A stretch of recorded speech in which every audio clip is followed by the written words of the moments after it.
Hey, what's up, everybody? Welcome to GameQuest. It's a Volquest.com game day podcast. I am Eric Cain. That's Grant Ramey. Over the next 30 minutes or so, we're going to get you set for the third Saturday in October. Monumental game. Big-time game for both programs who enter the contest at 5-1, 2-1 in Southeastern Conference play. Both teams would say they're not playing their best football right now, specifically on the offensive end. I think we can all agree that Tennessee's defense has come to play so far this year.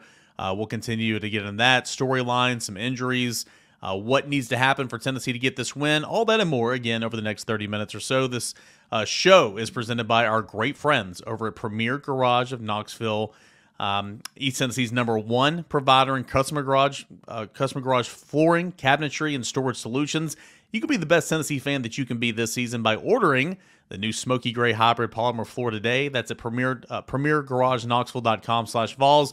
Go to premiergarageknoxville.com/Vols to order yours today. Grant Ramey, it is the third Saturday in October. It doesn't matter what season it is, doesn't matter what year it is. This is a huge game to a lot of people. We talked about last week going into Florida game that, like, for my demo, like, that was kind of the game, right? This game is the game for many, many, many more people, especially those old enough to remember football prior to 1992. Big-time football game, man. I mean, Auburn, Alabama's huge. Obviously, Tennessee, Florida, Tennessee, Vanderbilt. But Tennessee, Alabama, it's got a special place in SEC lore and, of course, college football as well. It's huge from a traditional standpoint. It's huge from the here and now standpoint. I mean, this is the 12-team college football playoff era. I don't think this is an elimination game like it would have been in a 4-team playoff era, but it's a you better start taking care of business kind of game when you start kind of looking down the road and trying to project what your chances are for whatever might be happening as this all kind of plays out. And it's like bizarro world because you're trying to figure out, is Alabama the team from the first half against Georgia that jumped out 28-0 in a blink? Are they the team that lost at Vanderbilt a week later?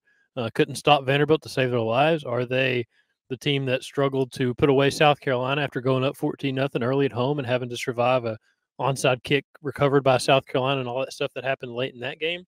And then you look at Tennessee and you're thinking, well, the defense is probably going to show up and they're probably going to get a lot of stops. Can the offense score to match whatever the defense is going to give up? So it feels like they're both coming from weird places. They're both two good football teams, but I don't think either side, either fan base has a ton of confidence in their own team. And I think we're all just trying to kind of figure out what's going to happen, how this thing's going to play out.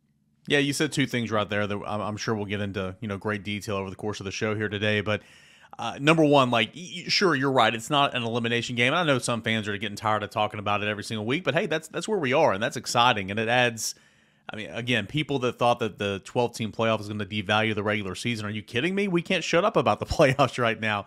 But I do think for both programs, more so for Tennessee, it's like you lose this game, you're right. You run the table, you're probably getting in. But, I mean, what's up November the 16th or whatever that date is? It's at Georgia. And Georgia plays with its food a little bit this year. It's not as dominant as years past, but it's still the second-best team in the SEC, in my opinion, right now. A really good football team, and it's on the road where Tennessee struggles a little bit. So, sure, you lose this game, you still control your own destiny, in my opinion. Of course, the committee will have that debate, but 10-2 in the SEC should get you in.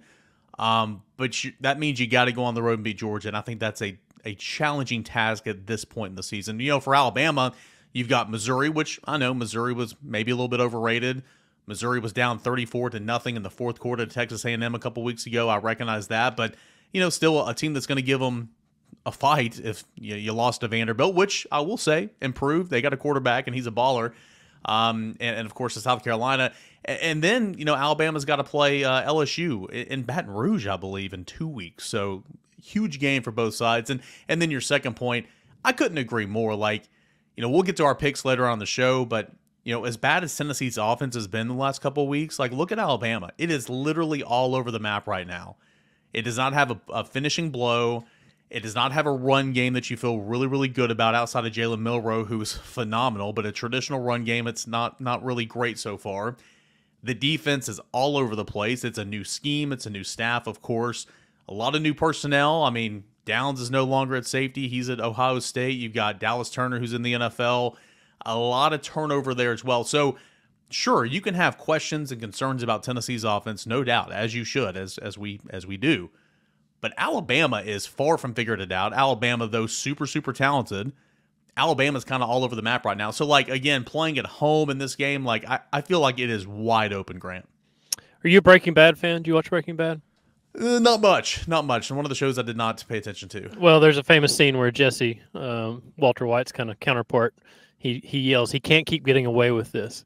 And when I remember I was driving home. I can't remember where we were, what was going on. It was Tennessee's bye week, and I was listening to Alabama Georgia broadcast, and it was the Alabama home radio, and I was listening to them go up 28-0, and it was like one chunk play after the next, huge play, huge play, huge play, and I'm thinking, how did they go straight from Nick Saban to Kalen DeBoer, who is just dismantling Georgia the way it was happening? Obviously, the way that last 2.5 quarters played out was very much different than how they started that football game, and it feels like they've been kind of on tilt since then. It's weird to listen to Kalen DeBoer, or an Alabama coach, I should say, have to answer questions about why is the defensive backfield not good enough, or why aren't y'all tackling good enough, or why aren't y'all getting off the field on third down? Like, these are all the problems that they've had over the last couple of weeks, and it's weird to see Alabama like this, but it's weird for Tennessee to think they've been shut out the last 2 weeks. What would the odds have been going into the season that Tennessee football would be shut out in the first half of a football game 2 weeks in a row? Not only just happened once, but 2 weeks in a row. It's crazy to try to figure out these teams and kind of what the more real version of them is. Is it, is Alabama closer to what they were the last couple weeks, or the first, couple quarters against Georgia? Is Tennessee closer offensively to what it was the first month of the season, or what it's been the last couple weeks? Now, I agree with Josh Heupel that I don't think they're far off offensively. I don't think it's any catastrophic failures. I don't think it's opposing teams figuring them out. I think they've just struggled a little bit. I think they need to see a deep shot happen, connect. You've had open receivers. You got to make it happen. But Saturday's going to be all about figuring out which team kind of counters first, which team can show that it's not what it's looked like the last couple weeks. Like, if Tennessee scores that opening drive against Florida Saturday, I think that whole first half turns out differently. Well, it didn't. You put the ball on the ground, it sucked the life out of the stadium, and you didn't have any points at halftime. Again, it was 3-0 again. If you're Alabama, you're up 14-0 early at home. Looks like you're cruising. Back comes South Carolina and makes it interesting in the second half. And so it's going to be figuring out which team can prove who they are going forward more quickly in a huge game. Yeah, Tennessee's been such a great starting football team, such a great first quarter football team under Josh Heupel, not the last couple of weeks. And I agree with you. I talked to Brent Hubbs about this. He and I do our own separate kind of rewatch situations on Sunday afternoon, and we'll exchange text messages back and forth. And I was encouraged, I guess, is the word, because you're leaving there like, oh, the offense sucks, and we left Arkansas saying the same thing, and it truly was horrendous at Arkansas outside of 2 drives. Watching that tape against Florida, I'm like, man, like, again, this play, if this would have went right, this would have went right. It's like they were close, and I agree. At the end of the day, you can be close, but like Tennessee's biggest issue right now, more than a quarterback, more than injuries at receiver or whatever, the offensive line is just, it has been the most disappointing part of this season so far, in my opinion, because those guys, 4 of them have started here before. I don't think they're all playing horribly, but guys that you expect to be making plays and being consistent. John Campbell, I know he's playing hurt. John Campbell's had a season to forget. Javonte Spraggins, I do not believe, is playing to his level, and we know what he's capable of. He's been pretty much a 5-year starter here. Cooper's not been perfect, but I think he's been solid. Andre Carrick is far from perfect, but at points and times, and if you would have told me back in the summer, I would have said you're lying. I think he might have been the best Tennessee offensive lineman at points and times this season. And then we know about Lance Hurd. We've talked about Lance Hurd. And, collectively, that group has got to elevate its play. And I thought it was better from Arkansas to Florida. Still not where it needs to be, okay? I thought it was better. But you've got – and I don't think it's just like a switch, right? All of a sudden, I don't think Tennessee's going to score 50 and, have 500 yards of total offense against this Alabama team on Saturday. But if you continue to take a step by, with your defense continuing to play and giving yourself a chance and making plays for you, you can get to where you need to be offensively. And hopefully Tennessee takes a step in that right direction this Saturday for sure.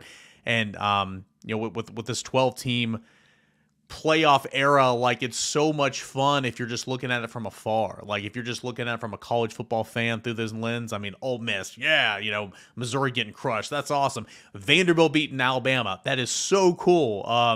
And you just continue to watch all this stuff. But I mean, for your specific team, boy, it's frustrating because again, I was talking, I've done several radio hits in Tuscaloosa this weekend and done some shows, and a couple of them have said, hey, before the season, man, we thought Georgia was going to be the best football team that Alabama faced, all told, but the best offense was going to be Tennessee. And right now we're kind of shocked. We're perplexed. And, Tennessee's got to get that in gear, no doubt.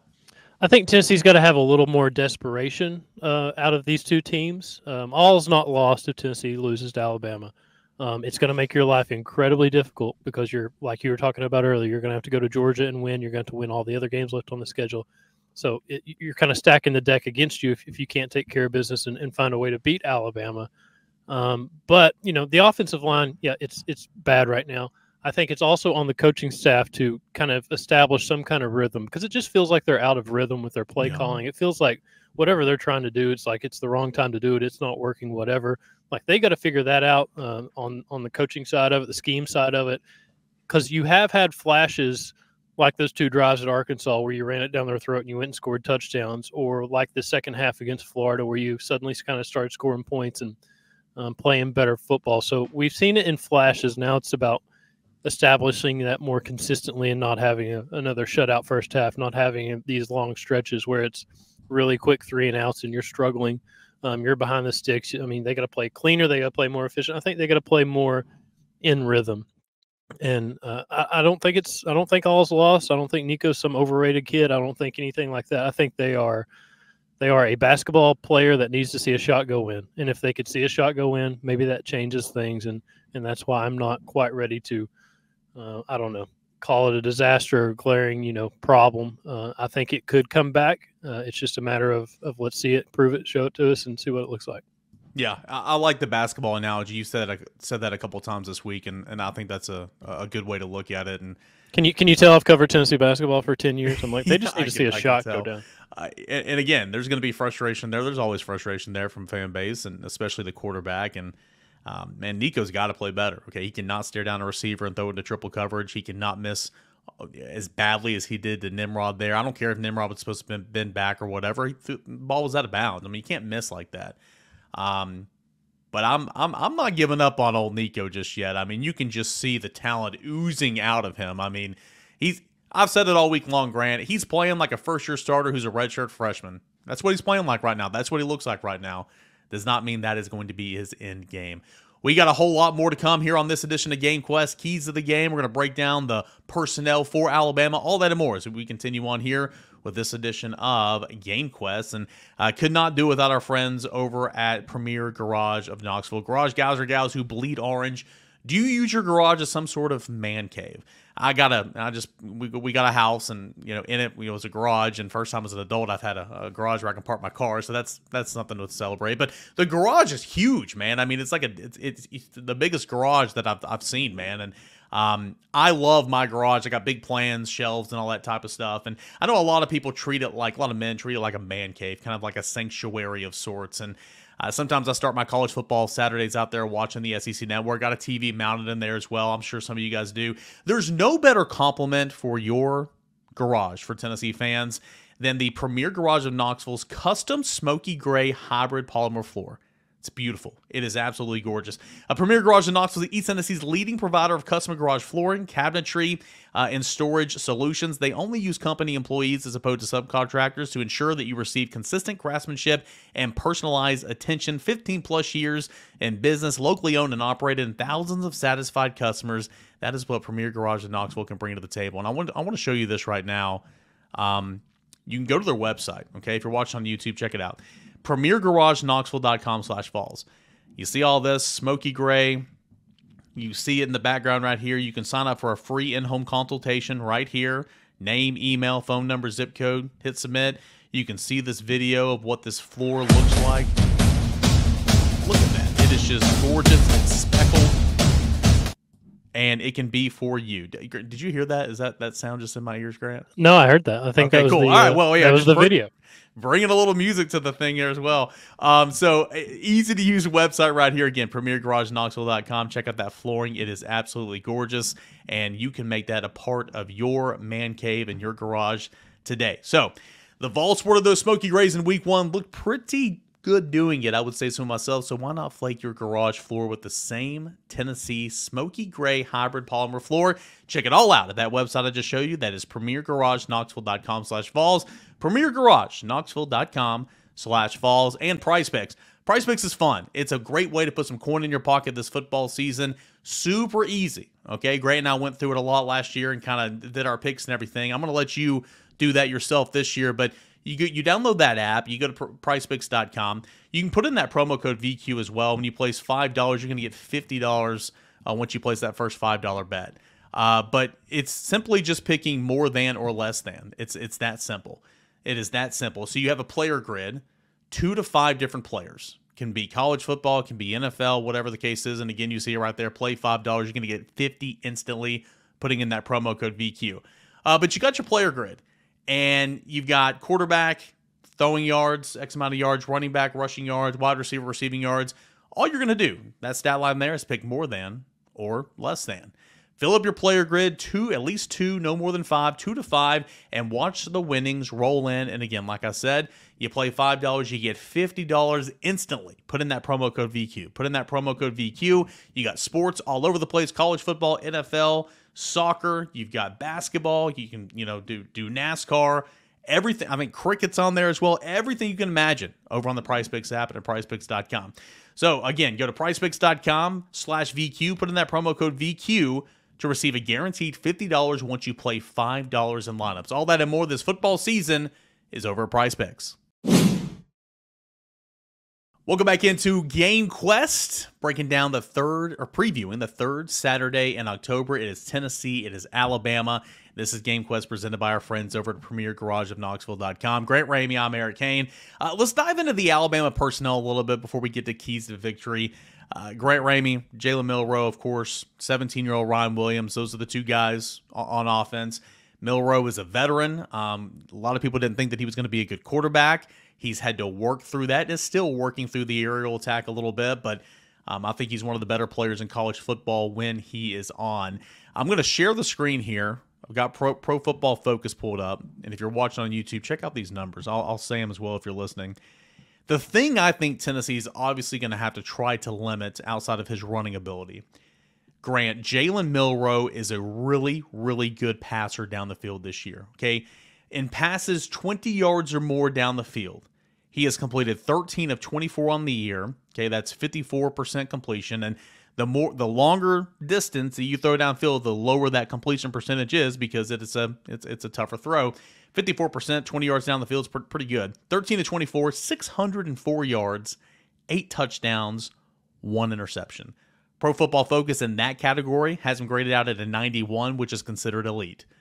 I think of all the things that he does well, which includes running the football, which we're going to speak on, I think limiting the deep ball, because he's throwing a really, really good deep ball this year, is going to have to be prime focus for two of Tennessee's best players, Jermon McCoy, Ricky Gibson, of course, those safeties as well. I mean, Jermon McCoy has been Jermon McCoy basically all season. Like, aside from a couple perfect balls at Arkansas that Taylor Green threw down the field, basically put in a bucket, Jermon McCoy's been an elite transfer portal addition. Now, this is obviously the biggest test of the season for him, not only because of Jalen Milroe and those deep stats you're putting up from Pro Football Focus, but because of Ryan Williams and that threat at wide receiver, that is, far and away a bigger threat than anything Tennessee has faced all season. And I think South Carolina might have been the first game that Ryan Williams did not have a touchdown. So that kind of maybe changes the perspective on how they try to get him going, or if they force it or whatever. But it's Jermon McCoy, it's Ricky Gibson, it's the safety help. You better be on the same page. I think it was Kirby Smart that said if Jalen Milroe was a running back, he might be the best running back in the SEC. Well, he can throw it too, and that wasn't an insult from Kirby. That was talking about just how good of an athlete Jalen Milroe is. So you're obviously going to have to contain him, but at the same time, you better be on the same page in the back end, because Ryan Williams, whether he's 17 or 71, he's a really, really good receiver, really good body control, insane speeds, the stop and start, the athletic ability that we've seen from him, those plays he made against Georgia. He'll make them again if you let him, and Tennessee better do everything they can not to let that happen. Yeah, Ron Williams certainly been on the receiving end. One of those outside rights was the game winner over there against Georgia. 7 of 13, hash right of the hash, 20 yards down the field, 4 of 6, middle of the numbers, 20 yards down the field, 2 of 5, hash left, 20 yards down the field, a total of 8 touchdowns, 1 interception, like I said. Middle of the field as well. Intermediate's been a place where he's been near dynamite, though he does have an interception. And like most quarterbacks, Nico included, very accurate, in the short game, line of scrimmage to 10 yards and behind the line of scrimmage. So he's a pretty good ball player. But I do think, Grant, when he's off, when he's kind of mediocre, he's very suspect. And I think Tennessee can take advantage of that. Like, his stats were pretty decent against Vanderbilt, but the offense didn't have rhythm. Against USF, he was not very good. Against South Carolina, he was not very good. And I think Tennessee's relentless pursuit of the defensive line, these backers, are going to have to play a big hand in this. Now, the backers brings me to the next point. Jalen Milroe, he has on the season completing 72% of his passes, by the way, which is really good. I mean, Graham Mertz, 77% entering last game. Jalen Milroe, 72. Let's get it just a 63, a normal 64%, right? 12 touchdowns, 4 picks, 319 yards rushing. That's including sacks. If you take away sacks, he's got 425 yards rushing, and that's easily the best on the team. 11 rushing touchdowns. So Tennessee had to prepare for a little bit of the dual threat in Jackson Arnold, Taylor Green, DJ Lagway, and Graham Mertz. I mean, a little bit there. Graham Mertz is sneaky athletic. And here you are for the main event, if you will. Jalen Milroe is obviously much better than any of those guys that I just mentioned. So how do you limit him in the ground game? The last 3 games, Jalen Milroe has had over 10 rushing attempts, and all but one game he's had 2 rushing touchdowns this season. I believe that's correct. He's been really, really good on the ground. So Tennessee's linebackers, Tennessee's defensive ends, Tennessee's going to be mixing up in the back end. I think they're going to have a spy on it every once in a while, and depending on the coverage is who will be spying. It'll be a backer, might be a safety, might be Boo Carter. Regardless, all eyes are going to have to be on him because not only can he make the throws and all that, but he can extend plays. Then, of course, he can take off. Yeah, you're going to be walking a fine line at linebacker of spying him, of keeping an eye on him, trying to keep contained, keep him in the pocket versus not putting too much attention on him and letting guys run free over the middle like we've seen the last couple of weeks where teams have schemed that up against Tennessee and had success with that. Jalen Milroe, I feel like we saw it kind of up close last October because in the first half, things were not going well for Alabama. Tennessee jumped out 20-7, whatever the score was. It felt like Alabama was going 3 and out just about every possession, and you're kind of trying to figure out what's going on. This Alabama team's at home. They should be playing better than this. Jalen Milroe, he had struggled as a first-year starter at times. He was benched last September at South Florida, if y'all remember that. But then the second half, it was like they couldn't miss. There was not a play call that they could miss on. Everything was working. The game completely flipped. Momentum flipped. So I think you kind of see that from Jalen Milroe at times where it's either going elite and they can't be stopped or they're struggling in a big way. And I think Tennessee is going to be up to being at home, being in front of a home crowd, the biggest home game of the season, all that stuff, everything that's on the line. Tennessee's going to have to find ways to get stops or keep all 10 the other 10 guys on the field contained and try not to let Jalen Milroe do too much damage. However you're going to attack it. You're going to have to find a way to limit them because the offensive struggle that Tennessee has been on the last couple of weeks, especially in the first half. You're going to have to find a way to score points early and get off the field defensively to keep Tennessee in the game, to keep the fans in the game, to kind of extend this thing. Because if you put it on the ground on the first possession, and then Alabama goes down and scores, the air's out of the building, and you're starting from scratch. So you better find a way to contain him and walk that line pretty well from the jump. Ryan Williams, one more time before the game starts, 17 years old, Ryan Williams, 6 touchdowns, team best, easily, 576 receiving yards, 25 yards per reception. He's dynamite, and that's why I think so many Tennessee fans are so frustrated. We continue to get at. I mean, it gets annoying at times, but, I get it. You continue to get asked, Mike Matthews. Well, Ryan Williams over here balling out. And so you see that 5-star doing that. It's like, well, why can't this 5-star do that here at Tennessee? I get it. I mean, I understand it. But no ifs, ands, buts about it, man. Ryan Williams is balling out this year. So let me ask you this, Grant Ramey.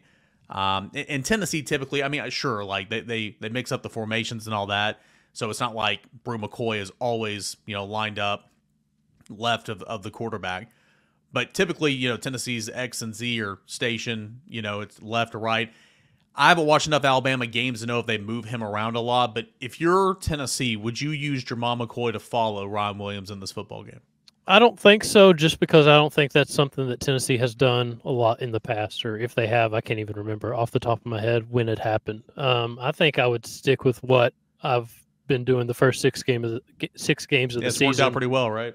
Yeah, I mean, obviously you haven't faced a Ryan Williams yet, and we'll see what that looks like over the course of the Alabama game. But I think you kind of lean on what you've done and what you're comfortable doing. I don't think you want to go wholesale changes and change everything just to account for, if he goes off, he goes off, and that's going to be unfortunate. And you're going to have regrets one way or the other. But I think you kind of stick with what you're more used to, what the players are more used to, and see if you can continue having success. Jamal McCoy, I think he gets all the attention. Ricky Gibson, I was extremely impressed with the way he played against Florida, not only in pass coverage, but making that stop on 4th and 1. I don't know why you're running a jet sweep on 4th and 1 on the plus side of the field in that situation if you're Florida, but shout out Ricky Gibson for making a huge tackle behind the line of scrimmage and getting Tennessee off the field right there. Dude, you say that, but we see that play call on 3rd and short and 4th and short all the time. Tennessee's done it. It's so, because everybody's so focused in on I get the thought process behind it, but I still wouldn't do it. But that play, you're right, man. That man-to-man coverage. So that's an example right there. Not of following the receiver. That was straight man-to-man coverage, because when your receiver takes off, you follow. And he follows, goes in motion, he follows.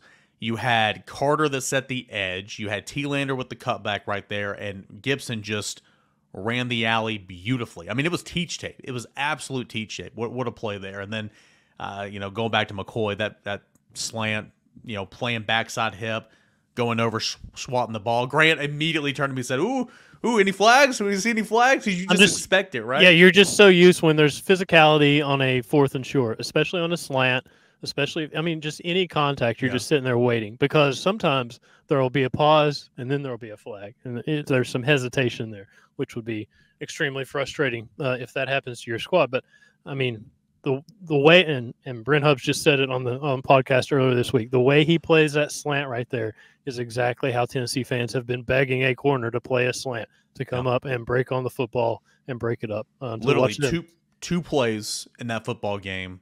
I'm sure there are more, but 2 plays in that football game where you can literally, cut, slice, show everybody like, hey, this is what we teach our corner. I mean, just beautiful plays right there. So speaking of short yardage, shout out to common sense. Put your biggest guys on the field, like 12 of them, and just run it up the middle. I was a little upset that Elijah Simmons didn't get any run there. I love the jumbo package. Give me 60 plays of the jumbo package. Let's just go old school football. 3 yards in a cloud of dust behind 47 defensive linemen that are on the field on offense. Everybody's talking, obsessed with the 12 and 11. Some people trying to figure out what all that means. Grant, off the top of your head, can you tell me what personnel they were in on that play?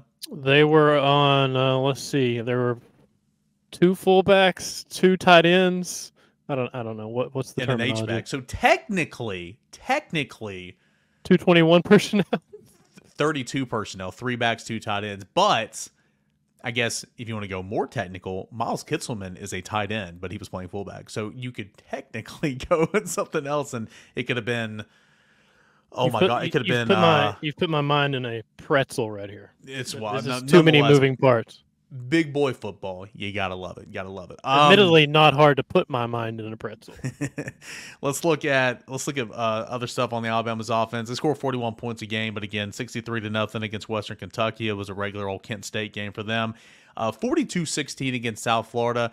Alex Golesh's team, for the second year in a row, gave them absolute fits. We were sitting there watching that game in the 4th quarter. It was 10-10 with about 10 minutes to go or something, and then Alabama just took off. Lopsided score, 40 lopsided final, 42-16. Wisconsin, Alabama just went up there and beat them like a drum. Georgia, we all know about that game. Vanderbilt, you lost that game 40-35. And then last week, very, very confusing and very weird, 27-25 final there. Doing everything that they can to hold on. 41 points per game. Let's see. They've turned it over 9 times. They're running 179 yards on average. Let's see here. Defensively, giving up 20 points per game. They're allowing 129 yards on the ground. They forced 12 turnovers. Red zone defense is really good because opposing offenses are scoring touchdowns in the red zone only 56% of the time. On the flip side, Alabama's offense scoring touchdowns in the red zone 79% of the time. That's a really good clip. Defensively, we can go over personnel here in a second, but obviously that Georgia game, you can look at it two ways, right? And this is why stats don't tell the whole story. Held them to 80 yards rushing. How about that? Well, they were down 28-0 in the first quarter, so they abandoned the run. They surrendered 439 yards through the air to Georgia. That is quite a lot. They gave up over 200 yards to South Florida on the ground, so I think that's kind of encouraging. But then again, Mississippi State ran all over Florida last week, and it's a similar offense, and it took Tennessee a little while to get the run game going. Different personnel. Nick Saban's no longer there. It's Kane Womack, obviously. Different scheme a little bit. They'll run some 3-man. They'll walk a backer down to make it a 4-man front, but they're pretty much a 4-2-6, which is 4-2-5, excuse me, which is the base defense nowadays. I think the biggest talking point about the secondary or about the defense is the secondary. You got Malachi Moore, who's been there forever, 2-time team captain. Made headlines for the wrong reasons a couple weeks ago, but he's a really good player. Outside of him, man, it is completely brand new. They got a freshman playing back there at one of the corners, I believe. They got another transfer and from Michigan and Cam Sabi. A lot of opportunity in that secondary, and I think that, man, if Tennessee's offense can get clicking, especially with the run game early, boy, you want to take some shots. You want to hit some of those shots to really get this place unglued there in the first half. It's a very hard team to figure out. I think we've discussed that kind of at length. But I think that Wisconsin game might have been their most impressive just in terms of complete football going on the road early in the season.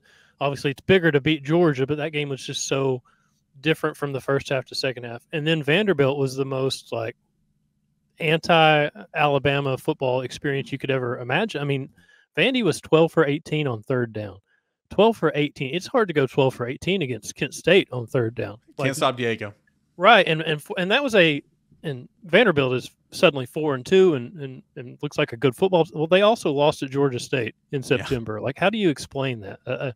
A Georgia State team that was challenged by a Chattanooga team that Tennessee absolutely steamrolled in week 1. So the transitive property, good luck trying to figure this stuff out. But I think if you're Tennessee, you have to be the more desperate team because Alabama's already got that Georgia win on its schedule, on its resume, I should say. And they go to LSU in a couple weeks. They go to Oklahoma in November, but Oklahoma looks like trash right now. They got Auburn at home in the Iron Bowl. They could afford another loss, finish 10-2, and they're probably in the playoff because they have that win over Georgia. Yeah, more so than Tennessee, I agree, for sure. Right, and Tennessee, if you lose to Alabama, you're pushing all those chips to the middle of the table against Georgia. Obviously, that's going to be a really tough situation. If you beat Alabama, that kind of opens the door back up and kind of erases that Arkansas faceplant. And obviously, call it what it was. Yeah, call it what it was. But you also got to handle business until then. Right, right. You got that's assuming a lot of wins, which is assuming probably too much because this is insanity college football. Assuming your offense scores more than 2 touchdowns in a game. Yeah. Assuming you score a point in the first half, and assuming your defense continues putting up insane numbers like it has, and the red zone numbers and all that stuff. It's crazy to think about It's crazy to think Tennessee football, can the offense score enough to support this is that right? Can the offense just score enough points to make the elite defense stand up when it used to be? Can the defense just get enough stops to make this elite offense stand up? It's crazy how it's flipped this quickly. I think you guys were asked about this on the Mailbag podcast, and my Google Doc is not pulling it up, which is very frustrating to see the exact question. But whatever that stat is, right? I mean, Tennessee the last 2 weeks has gone scoreless in the first half, which is just horrendous. Defensively, Tennessee's defense has not allowed a touchdown in 8 quarters in the first half or something like that. Do you have that stat, Grant? I believe it's the last 8 games they have not allowed a first half touchdown. Is that the one you're looking for? Yes, I think that's it. Yeah. Vols defense not allowing a first half offensive touchdown in 8 straight games, or the Vols offense being shut out in the first half of the 3rd straight game. Which one's going to give? I think both. Is both an option? Because I think Alabama's going to be really hard to stop, and it's hard for me to imagine a third straight game because I didn't think it was possible that it was going to happen once. And we've sat here and watched it happen 2 times in a row. It seems even more impossible that it would happen 3 times in a row.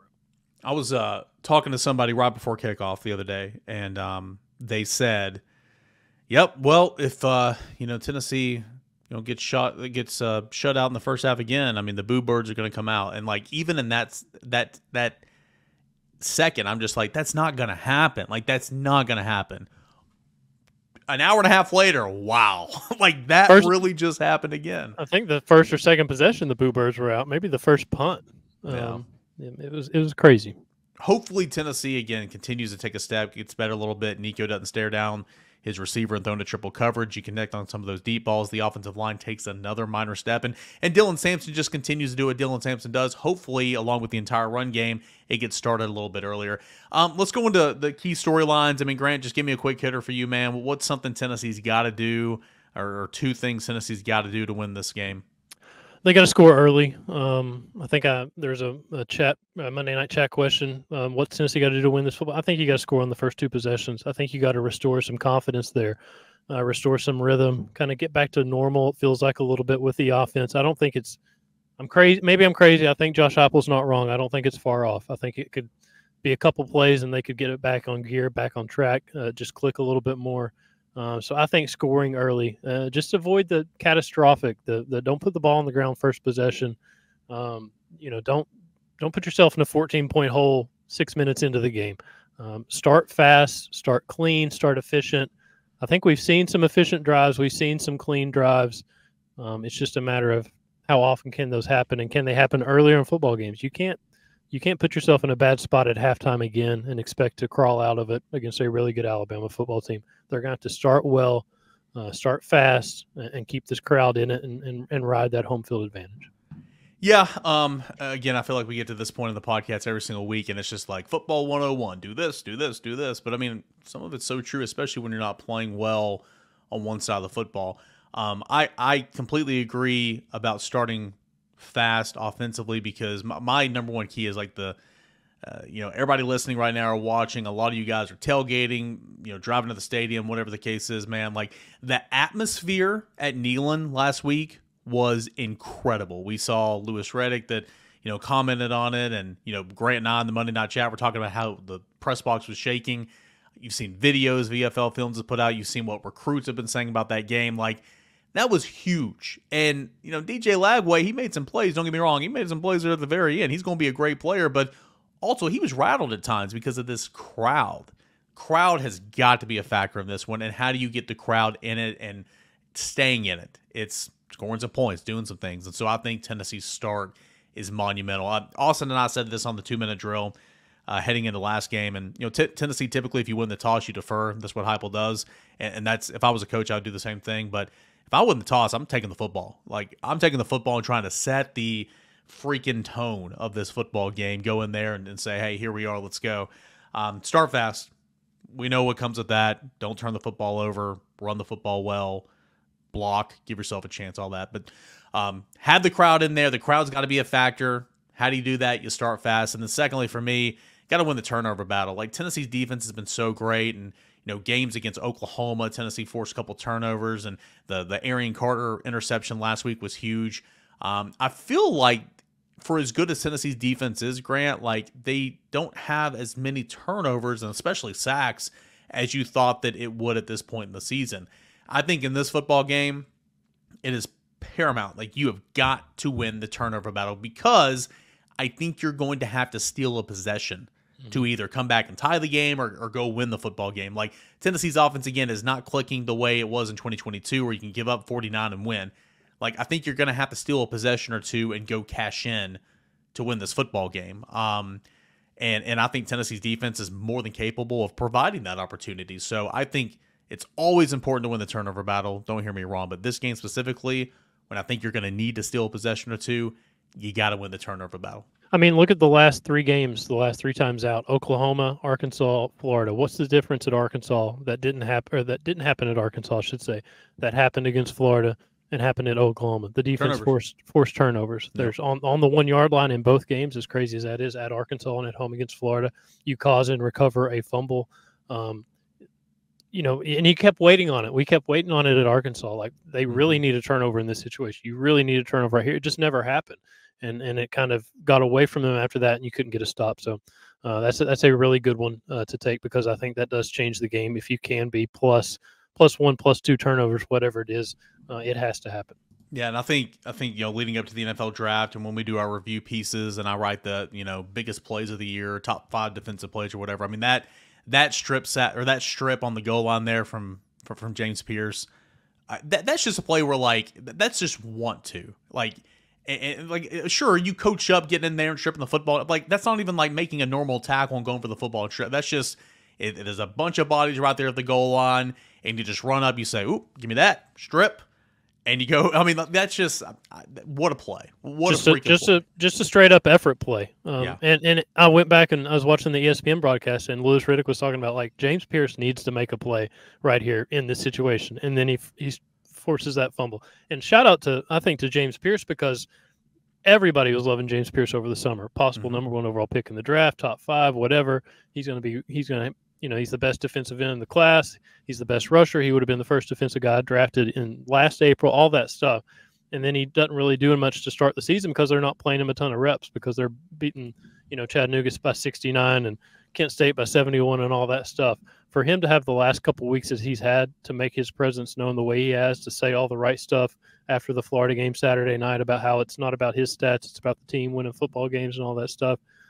That's got to be very, very encouraging for Tennessee to see, because the defense is good as is. But if you have James Pierce for the last 2 weeks, it takes you to a different level. Yeah, and don't get me wrong.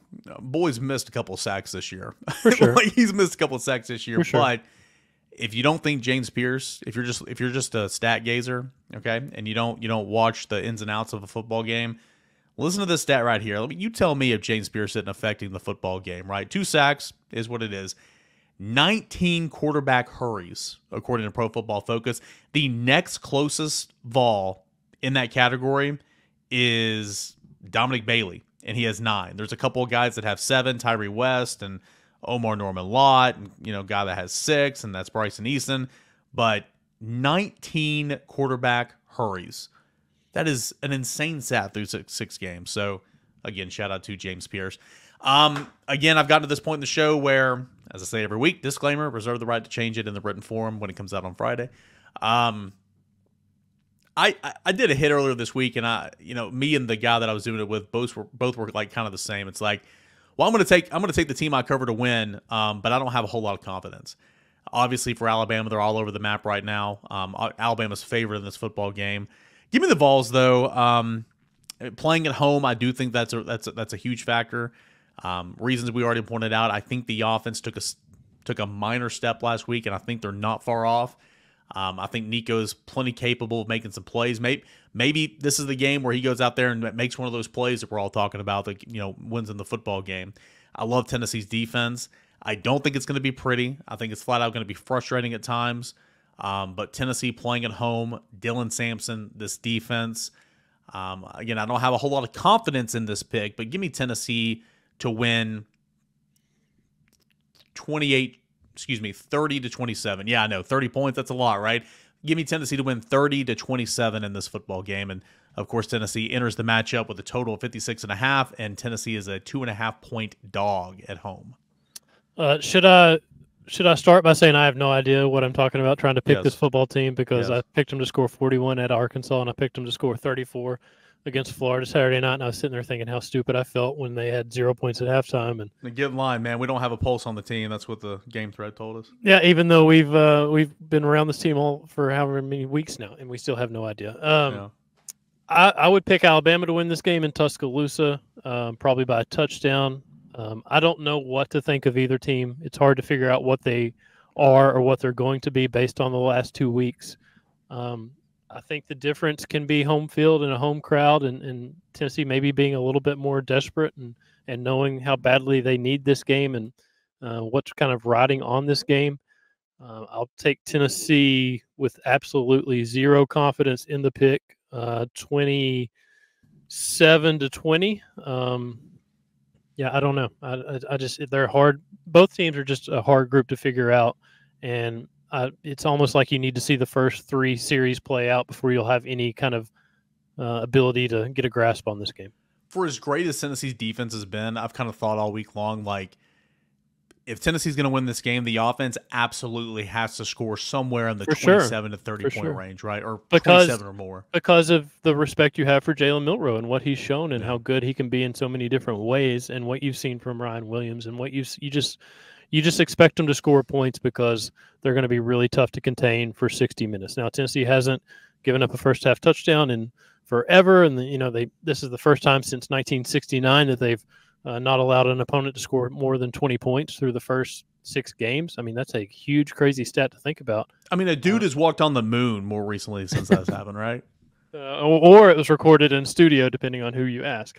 But I mean, I don't know. It's hard to figure out this football team, but I don't think the sky's falling for this offense, and we'll see how quickly they can either prove me right or prove me wrong that they can play better football. It's going to be a matter of how quickly can they find it, if they can. One other note as we say goodbye here, and kind of take this or leave this. This is one of those like stats that I'm kind of bending to fit my narrative, because that's what I do. I'm a talking head. I have narratives, right? Home game against Western Kentucky, home game against Southern Florida, on the road to Wisconsin, which is not nothing. Okay, that's a Big Ten program, a proud tradition, good football program. On the road, that was a road game. At home against Georgia, a road game against Vandy, which was more Alabama fans, and then home against South Carolina. I think this is the first, in my opinion, true road game of the season in Southeastern Conference play for Alabama. It's going to be much better than what it was, with at Wisconsin. It's going to be times 350 more than what it was at Vanderbilt. Right. I think that's a home game for Alabama. Yeah, I think environment, by the way, that home slate for Vanderbilt this year, I mean, knocked it out of the park, right? Texas, Alabama, Georgia. They beat Alabama. Anyway, Tennessee. It goes back to what I said. I think crowd's got to play a factor in this football game, and I think that it will. How does Alabama handle all of that? We'll see. It's why they're going to go play the game. 3:30 Eastern Time. It's going to be televised on ABC. We're going to have full coverage for you leading up to kickoff, as we always do. Volquest.com. During the game, Grant's going to write like 17 articles during the game, so you can have those up there as well. Game thread, it's always a good time. General's Quarters is live, and post-game hitting that reaction from every single angle. Huge game. College football playoff implications for sure, but it's the third Saturday in October, and it's a football game at Neyland Stadium. Can't get up for this game, then I can't help you. Can't wait to see what happens for Tennessee, no doubt. We will talk to you guys throughout the game on the Journal's Quarters, and certainly thereafter. Big thanks, as always, to our friends over at Premier Garage of Knoxville, East Tennessee's #1 provider of custom garage flooring, cabinetry, and storage solutions. You can be the best Tennessee fan this football season that you can possibly be by ordering the Smokey Grey Hybrid Polymer Floor today at PremierGarageKnoxville.com/Vols. One more time, that is PremierGarageKnoxville.com/Vols. For Grant Ramey, I am Eric Cain. Appreciate you guys, as always, for tuning in, listening to us, hanging out with us here on Game Day, GameQuest, Tennessee Game Day Podcast.